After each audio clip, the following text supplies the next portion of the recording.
Merhabalar, kanalımıza hoş geldiniz. Anne adaylarının mutlaka hazırlaması gereken, bebek sahibi annelerin de mutlaka bulundurması gereken çok güzel ve özel bir videoyla karşınızdayız. Bu videomuzda anne bebek bakım çantası yapımını anlatacağız.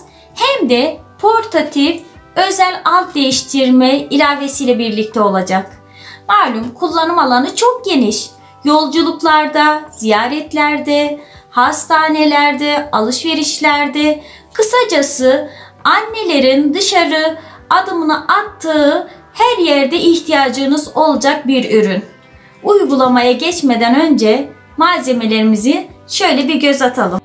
Yalnız ölçülerimizi ve detayları video içinde ara ara vereceğiz. Lütfen videomuzu sonuna kadar izlemeyi unutmayınız. Ana malzemelerimiz arkadaşlar metrelik elyaftan yarım metre yeterli oluyor.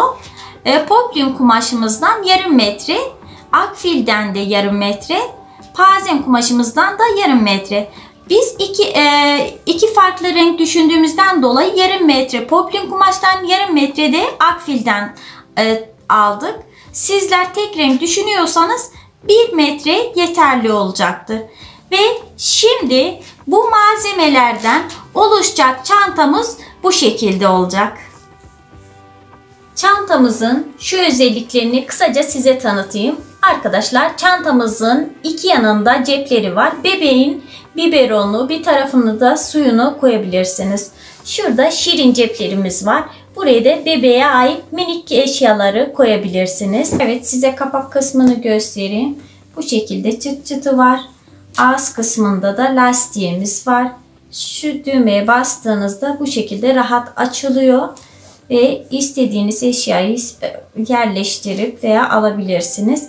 Yine kapatmak için şu düğmeye basıp bu şekilde çekiyoruz lastiğini. Tabi bu sırada arka tarafın çok özel ve güzel bir fonksiyonu var. Onu da size anlatmak istiyorum arkadaşlar.